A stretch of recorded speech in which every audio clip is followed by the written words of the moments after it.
अवतार मेहर बाबा की जय। जय बाबा।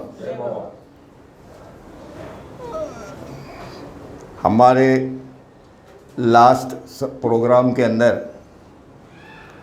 हमने अवतार मेहर बाबा के गॉड स्पीक जो है उसमें जो 9th चैप्टर है परमात्मा की 10 अवस्थाएं, इसके ऊपर में हम लोगों ने लास्ट सहवास में हमने देखा। यह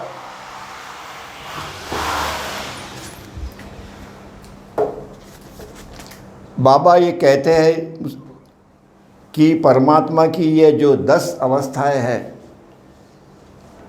इन 10 अवस्थाओं में निराकार निर्गुण या परमात्मा जो है उसको सगुण और साकार रूप में आना है। अनकॉन्शियस गॉड को कॉन्शियस गॉड बनना है और उसके लिए परमात्मा को इन वेरियस अवस्थाओं के अंदर से गुजरने के बाद वह इस अवस्था तक पहुंचता है जो उसकी अपनी दिव्यता में वो तल्लीन हो जाता है और गॉड रियलाइज्ड होता है। और पीछे के अपने प्रोग्राम में हमने देखा कि वह किन किन अवस्थाओं में से गुजरने के बाद वह इस स्थिति तक पहुंचता है, इसका मैंने वर्णन किया था, थोड़ा सा संक्षिप्त में था। आज उसको मैं और डिटेल में बताता हूं आप सभी को। ये है कि यह परमात्मा का अपनी मूल स्थिति से नीचे मानव रूप में आना, नॉर्मल चेतना में आना, नॉर्मल कॉन्शसनेस में आना और उसी प्रकार से यहाँ से फिर अपवर्ड जर्नी करना और अपनी मूल स्थिति में कॉन्शियसली अपनी मूल स्थिति से एकरूप होना। यह बाबा बोलते हैं कि यह भी एक कल्पना ही है और जब यह कल्पना समाप्त हो जाती है हर सोल की, हर आत्मा की, हम सारे के सारे कल्पना में ही जी रहे हैं।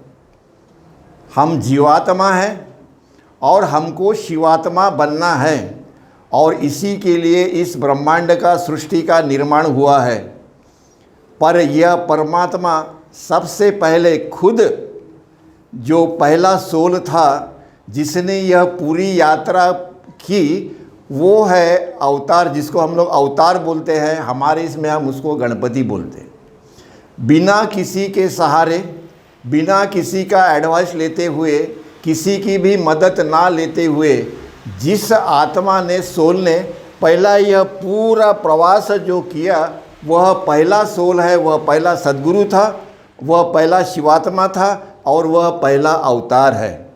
और इसीलिए बाबा बोलते हैं कि परमात्मा भी मेरे से प्रेम करते हैं। क्यों?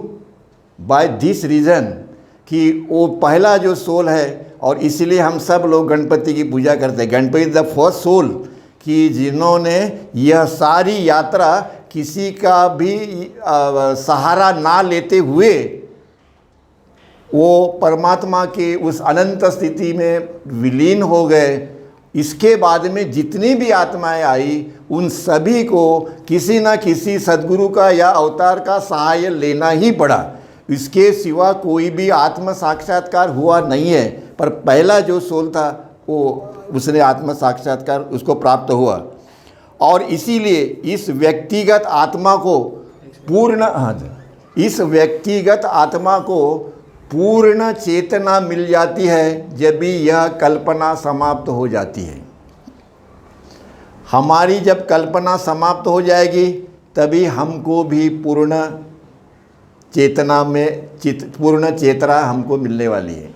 हम उस अनंत चेतना से हम लोग एक रूप हो जाएंगे और उसके बाद में हमको यह अनुभूति आती है कि केवल परमात्मा ही सत्य है और अन्य जो भी चीज़, इन सारी स्थितियों के अंदर में जितनी भी चीज़ें हैं वह सारी की सारी चीज़ें जो है, जो सब कुछ है, वो अस्तित्व में दिखाई पड़ता है, अस्तित्व में दिखाई तो पड़ता है, परंतु वह झूठ है, फॉल्स है, अनरियल है। दिखता तो है, यहाँ पे सब कुछ दिखता है, पशु दिखता है, पाषाण, मीट, ये मत्स्य, पक्षी, पशु, मानव, साधु, संत, ऋषि, मुनि, महाराज, ये जितने भी हैं सब दिखाई देते हैं। पर बाबा बोलते हैं कि जो अस्तित्व में दिखाई पड़ता है वह परमात्मा की छाया है, और यह परमात्मा की छाया है और यह माया भी है, दोनों है। परमात्मा की छाया इज माया, और इस माया से जब भी छुटकारा मिलेगा तभी हम अनंत है इसका ज्ञान हमको होने वाला है। नहीं तो ये 84 lakhs of birth and death के अंदर में हम लोग घूम रहे, बाकी कुछ नहीं। पर वैसे भी देखा जाए तो इसमें से बाहर निकलने की हमारी इच्छा होती नहीं है। वैसे हमको ये संसार बड़ा प्रिय लगता है, और बहुत ही प्रिय लगता है, सिर्फ प्रिय नहीं लगता है, बहुत प्रिय लगता है। और इसीलिए यह सारा का सारा जो डायग्राम निकाला हुआ है, यह आकृति जो है, ये दिखाई दे रहा है सब, ये नक्शा जो है, कि इसमें हमको यही मालूम पड़ता है कि सिर्फ परमात्मा ही रियल है, यथार्थ है। और परमात्मा अपनी काल्पनिक अवस्था के अंदर में यह सारी सृष्टि का निर्माण परमात्मा की कल्पना से ही हुआ है। हम जब भी अपने गहरी नींद के अंदर में हमें जब भी स्वप्न आता है, ड्रीम आता है, तभी हम लोग जो है वो कल्पना में रहते हैं, इसीलिए हमको ड्रीम आता है। अगर हम कल्पना में नहीं रहेंगे तो हम मानव रूप में रहते। उसी प्रकार से जैसे हम लोग अपनी नींद के अंदर में, अपने स्वप्न अवस्था में हम अपना विश्व निर्माण करते हैं। निर्माण करने वाला भी हम ही है, उसको सस्टेन करने वाला भी हम ही है, उसको डिस्ट्रॉय करने वाला भी हम ही है। मैं किसी के सपने में नहीं जाता। शर्मा जी का सपना शर्मा जी खेलते रहते हैं। हर आदमी अपना अपना सपना खेलते रहता है अपने नींद के अंदर में, कोई आता नहीं है। उसी प्रकार से जब हमारे क्यों ऐसा होता है, इसलिए कि हम जो है वो परमात्मा के अंश है, ऐसे बोले जाते हैं। बाबा बोलते तुम अंश नहीं हो, तुम परमात्मा ही हो। अंश इसीलिए कहा जाता है क्योंकि हम लिमिटेड है, सीमित है, इसीलिए हमको अंश कहा जाता है, और अदरवाइज़ हम अनलिमिटेड है। मैंने लास्ट जो हमारी वार्ता हुई उसमें मैंने बताया था कि हम सीमित इसलिए है कि हमारे जो माया के अंदर में जितने भी संस्कार है उसके वजह से हमारी यह चेतना जो है वह सीमित हो गई है, और इसीलिए हम लोग अपने को जीवात्मा बोलते हैं। पीढ़ी पोपली कुल्लू साहब, शर्मा जी, यूँ त्यों, ये सब बातें होती है।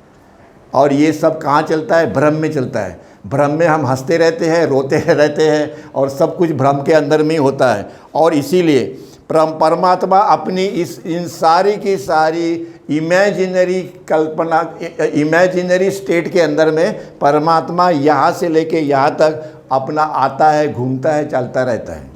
हाफिज़ क्या बोले उसके ऊपर में, और दूसरे जो सूफी संत हैं वो क्या बोलते हैं, वो हम बाद में देखेंगे। और इसीलिए अनंत काल से परमात्मा का ही अस्तित्व है, और अनंत काल तक परमात्मा का ही अस्तित्व रहेगा।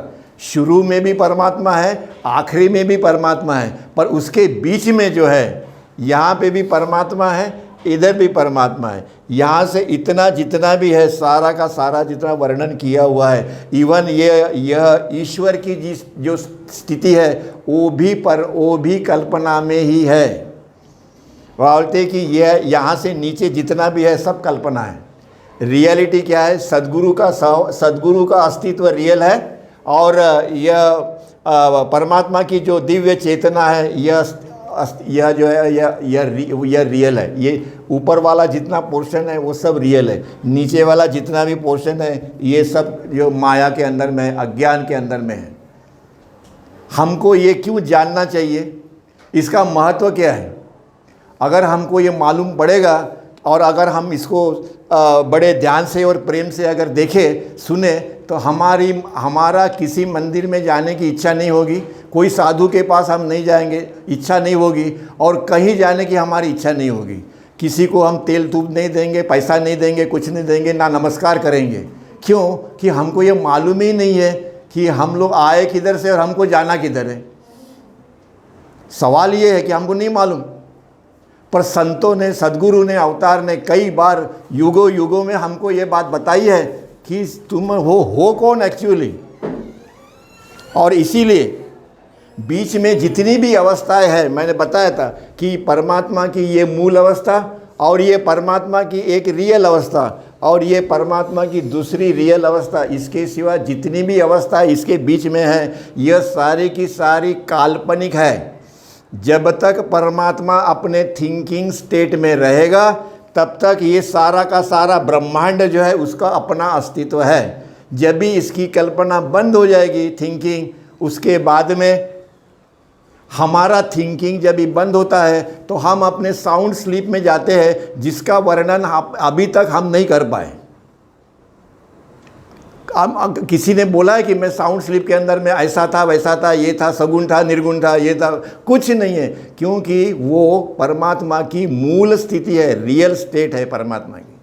और उस स्थिति में सदगुरु और अवतार जो है वो उस स्थिति के अंदर में जागरूक रहते हैं, अवेकन रहते हैं, कॉन्शियस रहते हैं। हम लोग उस स्थिति में जाते हैं तो अनकॉन्शियस हो जाते हैं। What is spirituality? बाबा बोलते हैं स्पिरिचुअलिटी मतलब आपको नींद के अंदर में कॉन्शियस होना है, नींद के अंदर में आपको जागरूक होना है। दैट इज अध्यात्म।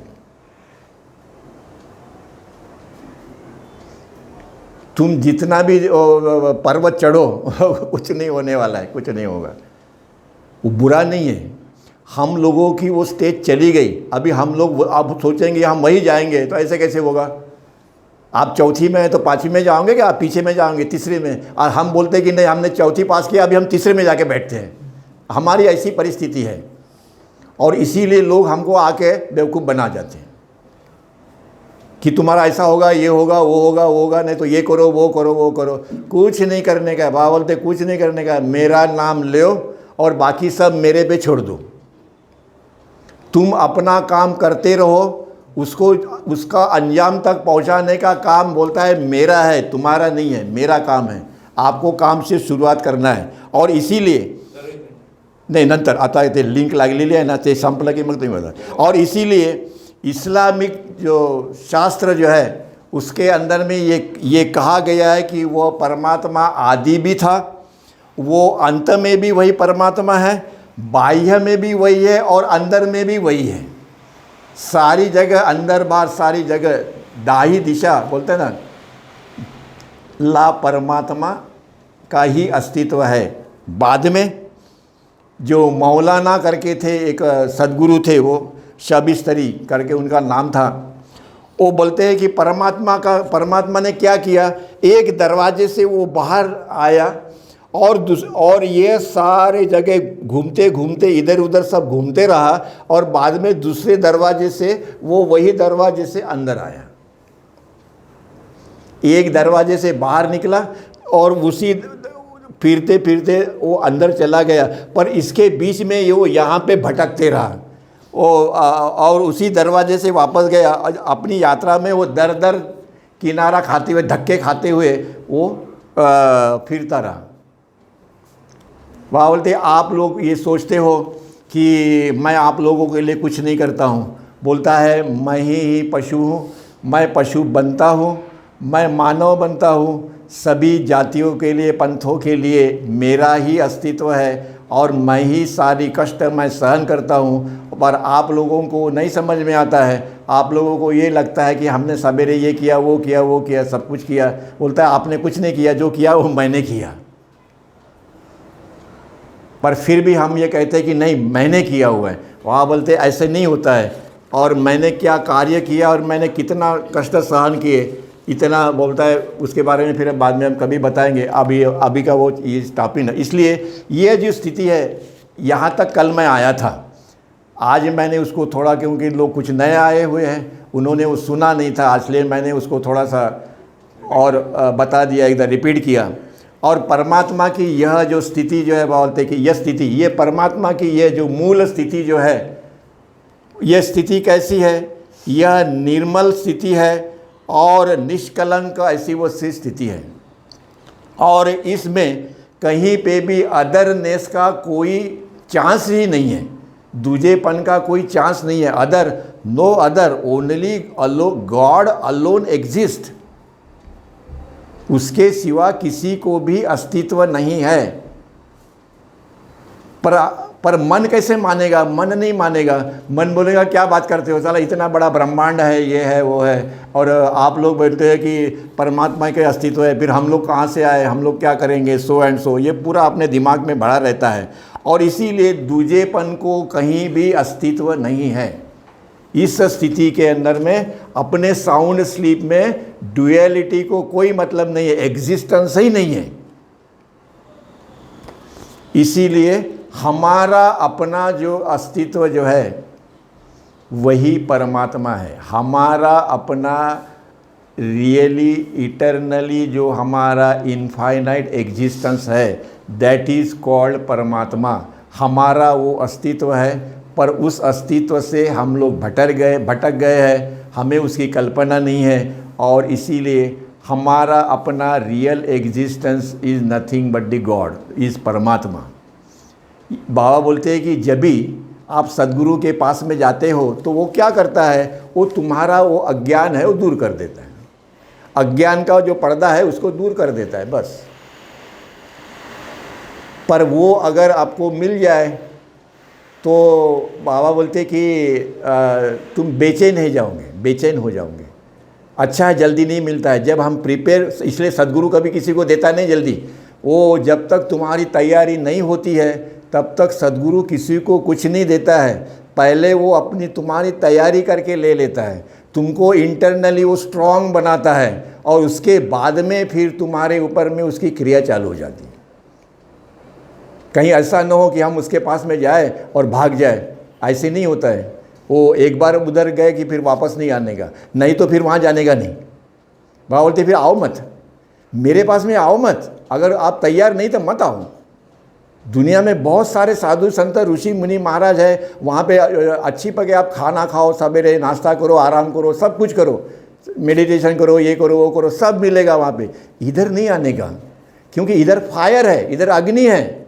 इस अग्नि में तुम भस्म हो जाओगे, और इसीलिए उस अग्नि के अंदर में कोई अदरनेस नहीं है, कुछ नहीं है, और जो कुछ भी है दैट इज़ प्योर और निष्कलंक का ऐसी वो स्टेट है, परमात्मा की ओरिजिनल स्टेट है, और इसमें कोई अदरनेस का कोई लवलेश भी नहीं है। और इसीलिए यह जो ज्ञान जो है परमात्मा का, यह ज्ञान सारे जितने भी विश्व के अंदर में जितना भी नॉलेज होगा, किसी धर्म का, जाति का, पंथ का, किसी का भी होगा, ये सारे का सारे समस्त गुप्त ज्ञान जो है, उसका जो ज्ञान है वो परमात्मा के पास में है।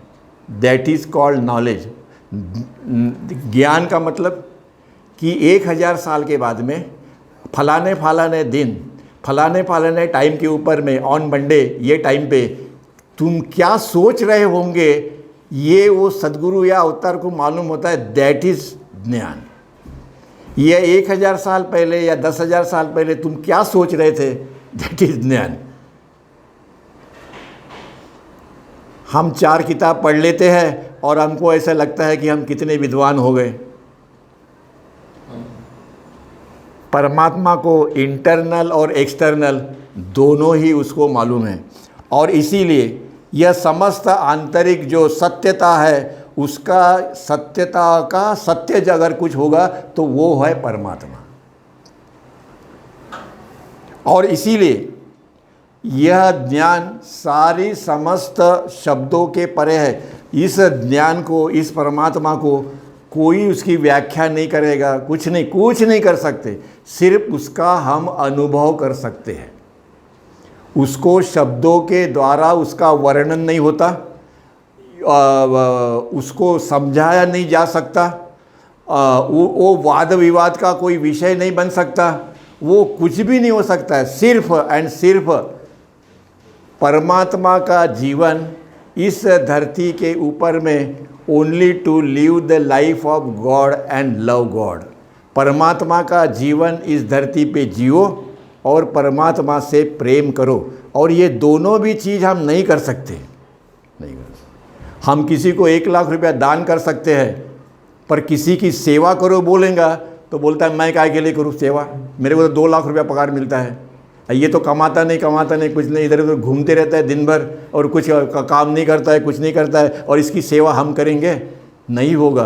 पर सदगुरु के पास जाओगे तो बोलता है इसकी सेवा करो, तो हम लोग करते हैं। क्यों? क्योंकि वो उसका अधिकार है। और अगर वो बोल दे कि ये करना है तो हम करते हैं। क्यों? कि हमारा मन उस वक्त में उस पीरियड के लिए उतने देर तक बंद हो जाता है, लुप्त हो जाता है, वो डिस्ट्रॉय तो नहीं होता है, वो छुप जाता है। और इसलिए सदगुरु जो आज्ञा देते हैं वो हम लोग पालते हैं उसको आगे चल के। और इसीलिए ना तो वो असीमित है और ना तो वो सीमित है, ना तो वो निर्गुण है और ना तो वो सगुण है। और इस प्रदेश के अंदर में इतना जो पोर्शन जो है स्टेज नंबर 1 और 2, इसके अंदर में ना कोई विचार है, इसके अंदर में ना कोई डिस्क्रिमिनेशन है, कोई भेदभाव है, इसके अंदर में ना कोई इन्फरेंस है, कोई हस्तक्षेप है किसी का, ना कोई अंडरस्टैंडिंग है, कुछ भी नहीं है।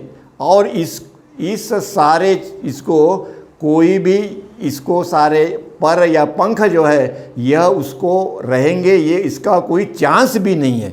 और इसीलिए जितने भी विचार हमारे हैं, जितने भी भेदभाव हमारे हैं, ये सारे के सारे अगर इकट्ठा किया जाए फिर भी ये सारे के सारे उस परमात्मा को खोजने के लिए या जानने के लिए सारे के सारे ये लंगड़े हैं।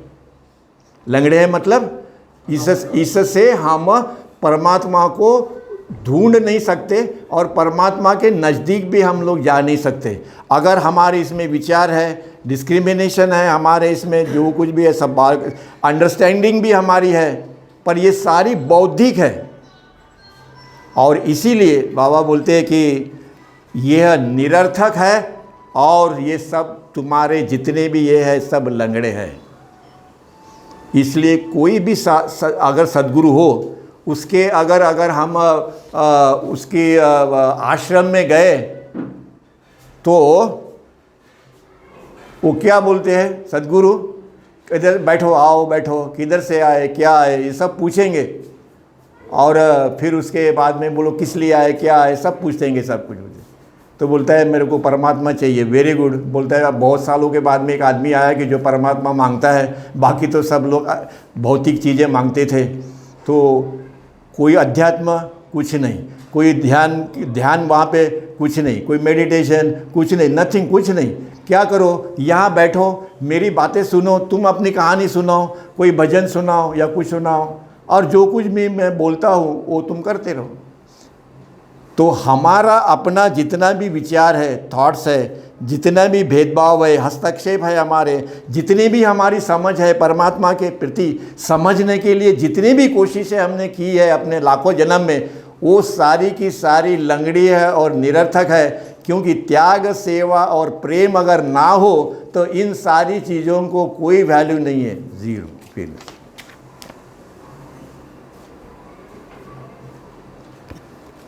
और इसीलिए हाफिज़ जो अवतार मेहर बाबा के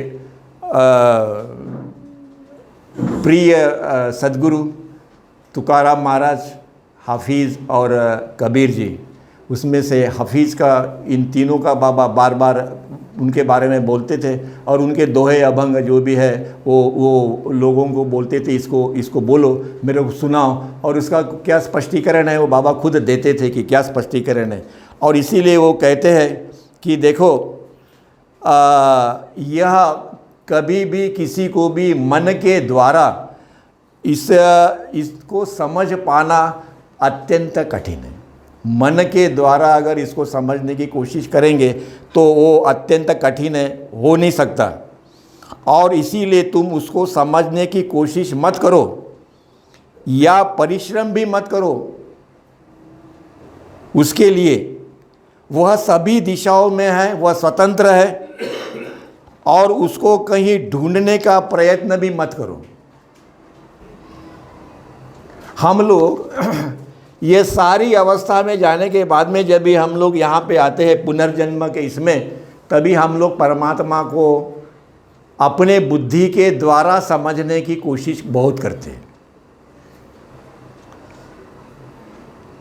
और यहाँ पे हम लोग फेल हो जाते, फिर हम फ्रस्ट्रेट हो जाते, मन उसके अंदर में लगता नहीं। हमको लगता है कि साला इतना साल तक हमने तपस्या किया, ये किया वो किया, घर में रहे, सब कुछ किया, पर इसके बावजूद भी चेहरा जब देखो तो दुखी है, ऐसे लगता है कि किसी ने 2-4 थप्पड़े मार दी हो। हाँ, ऐसा चेहरा है।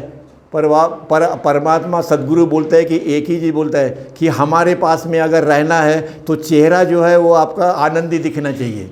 डेली सवेरे आपका चेहरा कैसे दिखना चाहिए? कुछ भी हो जाए, सारा ब्रह्मांड गिर जाए, पर बोलता है चेहरा कैसे होना चाहिए? आनंदी होना चाहिए। यह बार बार मेहर बाबा अपने शिष्यों को सवेरे सवेरे जब भी वो उठते थे तो परमात्मा खुद उनको नमस्कार करता था पैर जगह, और वो लोग बोलते थे बाबा आप परमात्मा हैं, हम तो मानव जाते हैं, आप हमको नमस्कार करते हो। बोलने का नहीं, चुप रहो, जो मैंने कहा है वो करो, है ना। और इसीलिए फिर उन्होंने कहा है कि देखो इसकी इस स्टेट की, परमात्मा की, ये 1 और 2 स्टेट की हम लोग कल्पना भी नहीं कर सकते। ये हमारे कल्पना के परे है। हम लोग कैसे उस परमात्मा को समझ पाएंगे, क्योंकि हम तो सीमित है और ये सारी स्थितियाँ जो है वो अनलिमिटेड है, अनबाउंडेड है, अनलिमिटेड है। अब उसको हम लोग कैसे समझेंगे? इसीलिए हाफिज़ ने कहा इसको समझने की कोशिश मत करो, वो छोड़ दो उसको। जब भी तुम्हारा टाइम आएगा तभी तुम उसके पास में जाने का। और इसीलिए इस अस्तित्व की कल्पना करना भी असंभव है, कल्पना करना भी असंभव है। इस प्रकार की परमात्मा की वह स्थिति है। और यह स्थिति जो है, इस स्थिति के अंदर में सारी के सारे जितने भी इंडिकेशंस है, सारे जो लक्षण जो है वो सारे के सारे इसमें जल के खाक हो जाते हैं। उस स्थिति के अंदर में ज़ीरो, नो संस्कार, ऐसी वो स्थिति है। पहले जब भी परमात्मा ने इसके बारे में समझा के बताया, तभी वो सतगुण तजगुण इस गुण के बारे में बताते थे। और वो पद्धत उनकी उस वक्त में अच्छी थी, बराबर थी, क्योंकि उस वक्त में वह योग्य थी, लोगों को इतना समझ नहीं था। पर आज के युग में मेहर बाबा क्या बोलते हैं कि जब भी तुम्हारे संस्कार ज़ीरो हो जाते, ज़ीरो, तभी ही तुमको परमात्मा से मिलन शक्य है।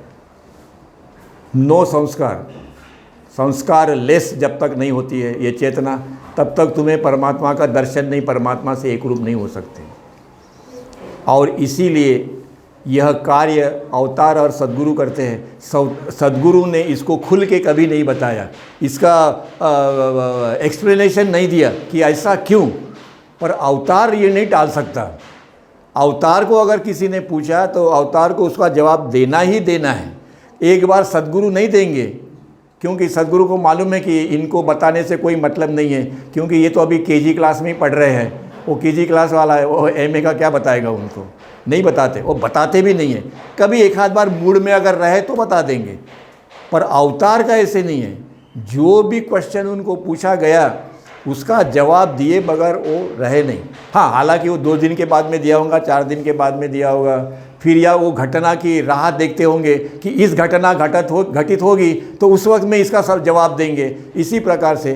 पर दिया जरूर है। और इसीलिए यह जब तक हमारे यह सारे संस्कार जितने भी है, इन सभी का जब तक सफाया जब तक नहीं हो जाता है, तब तक हमारा परमात्मा के साथ मिलन या परमात्मा के साथ रहना यह संभव नहीं है। बोलते ये संभव नहीं है। इसीलिए किसी भी दूसरी चीज़ का, कोई भी चीज़ हो दूसरी, उसका इस स्थिति के अंदर में रहना इम्पॉसिबल है, हो ही नहीं सकता।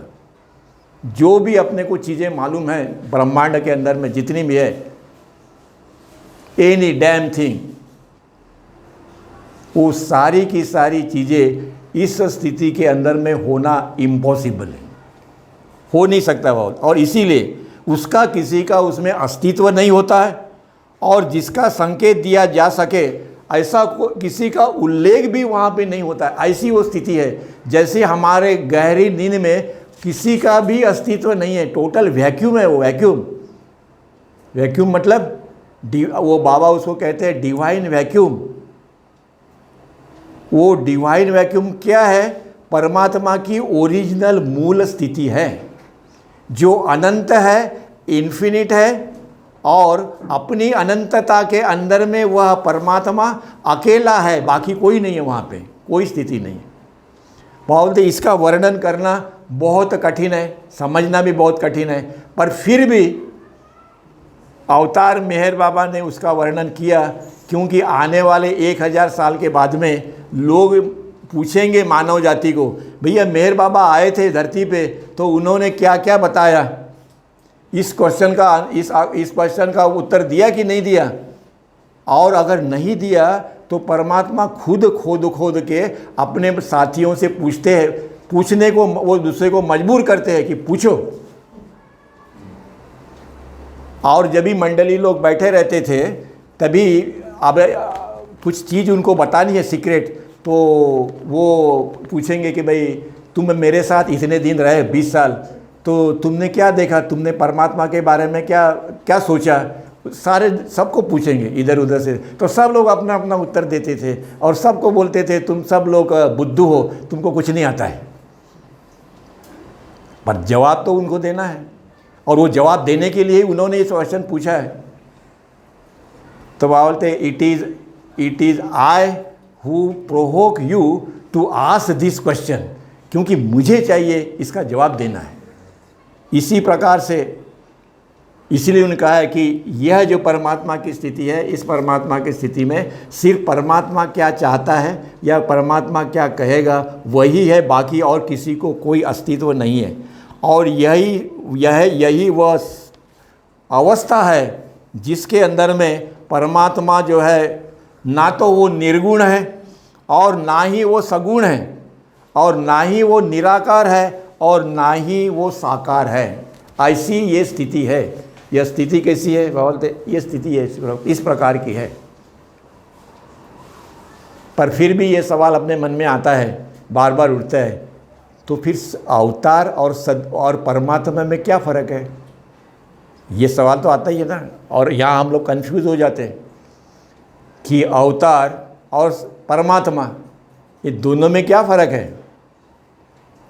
तो उसका उत्तर अभी अगले बार, ये जब भी हम आगे जाएंगे वो चैप्टर जब भी आएगा तभी उसका देखेंगे कि इसमें परमात्मा और अवतार जो है इसका क्या संबंध है। आगे चलते हैं। 40 मिनट डालेगा? हाँ 33 मिनट। अब परमात्मा की यह अपनी अनंत मूल अवस्था परब्रह्म की अवस्था है। मूल अवस्था अपने वेदों में इसमें उसमें इसका वर्णन किया हुआ है, नहीं किया नहीं, ऐसा इसका वर्णन है। यह परमात्मा की मूल अवस्था है, और इस अवस्था के अंदर में एवरीथिंग भी है और नथिंग भी है। एवरीथिंग मतलब परमात्मा, नथिंग मतलब नथिंग, नो वैल्यू। और वो नथिंग के अंदर में क्या क्या आता है वो बाबा ने फिर आगे एक्सप्लेन किया कि क्या क्या उस नथिंग के अंदर में आता है। और इसीलिए यह स्थिति को परमात्मा की गॉड इज स्टेट, परमात्मा ही है, गॉड इज परमात्मा है, यह जो स्थिति जो है गॉड इज स्टेट उसको बोलते हैं, परमात्मा की अपनी स्थिति जो है।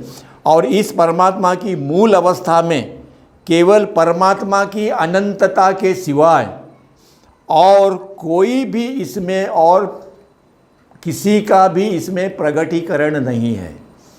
बाकी जितना नथिंग है, चेतना है, अनंत है, जितने भी है, वो सभी का किसी का भी उसमें मैनिफेस्टेशन नहीं है एक्सेप्ट परमात्मा। और इसीलिए यह स्थिति कैसी है? असीमित है, अखंड है, अनंत है।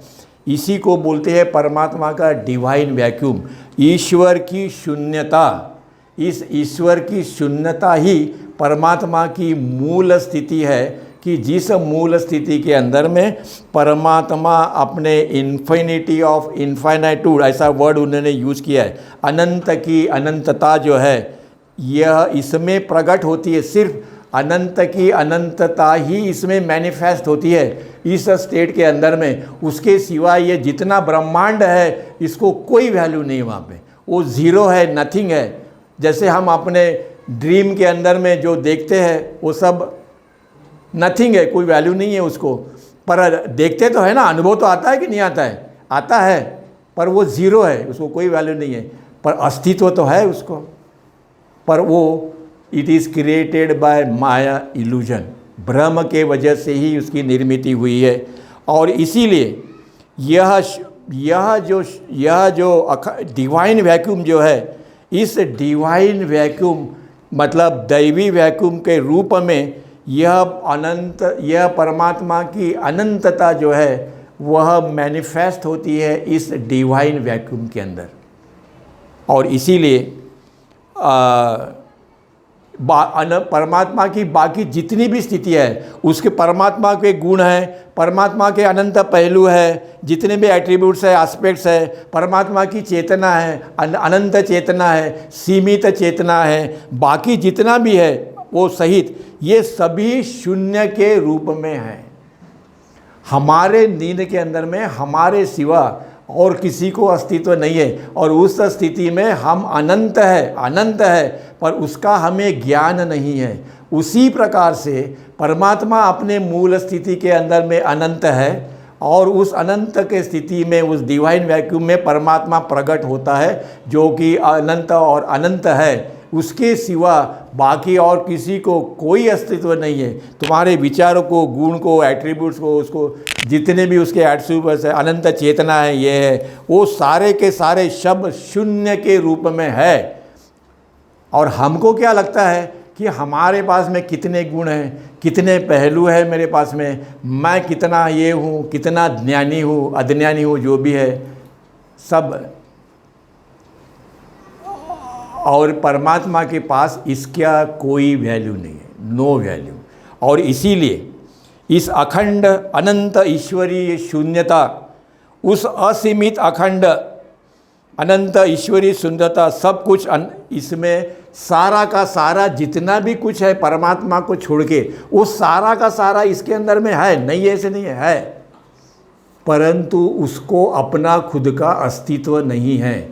वह जब तभी तक उसको अस्तित्व है जब परमात्मा अपने थिंकिंग स्टेट में रहता है और ये विश्व निर्माण करता है। जैसे हम लोग अपने ड्रीम में अपना विश्व निर्माण करते हैं, तभी तक उसको वैल्यू है जो हम ड्रीम में देखते हैं। उधर से अगर हम उठ के खड़े हो जाते चाय पीने के लिए सवेरे, तो उसके बाद में उसका कोई अपने को मतलब नहीं है, उसको कोई वैल्यू नहीं है।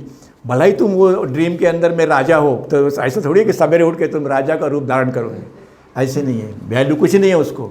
और इसीलिए बाबा इसके ऊपर में ज़्यादा जोर देते हैं, और इतना ब्यूटीफुल उन्होंने समझाया है कि इसके पहले इस प्रकार का लिखाण जो है, ये समझाने की जो बात है, ये कभी भी किसी भी किताब में नहीं मिलेंगी, कहीं पे भी नहीं, नेवर।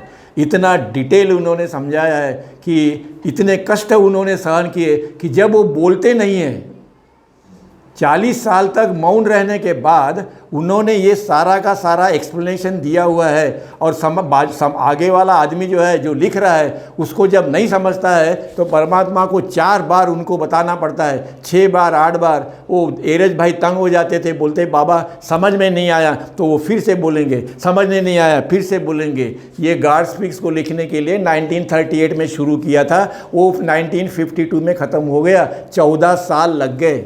और कहाँ लिखते थे? ट्रेन के अंदर में जब बैठे तो कोई काम नहीं है, चलो कहीं बगीचे में है, कहीं प्लेटफॉर्म पे है, या कहीं और चले गए हैं, तो एरज भाई को बोलेंगे लाओ कुछ लिखने के, लाओ गॉड स्पीक्स पूरा करना है।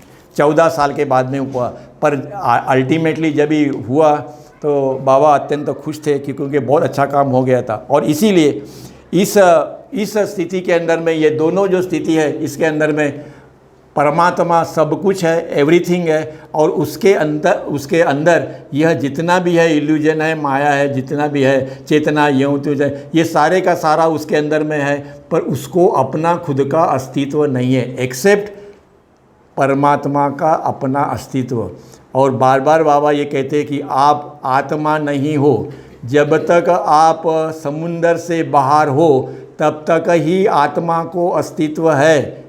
जब वो आत्मा समुंदर में चला जाता है तो आत्मा को अस्तित्व नहीं रहता है। आप आत्मा नहीं हो, आत्मा है, पर कब तक है? जब आप समुंदर से बाहर हो। समुंदर का ड्रॉप, एक ड्रॉप होता है ना, उसको अगर बाहर निकालेंगे तो ड्रॉप बन जाता है, पर उसको अगर डाल दे समुद्र में तो ड्रॉप थोड़ी रहता है, वो समुंदर रहता है।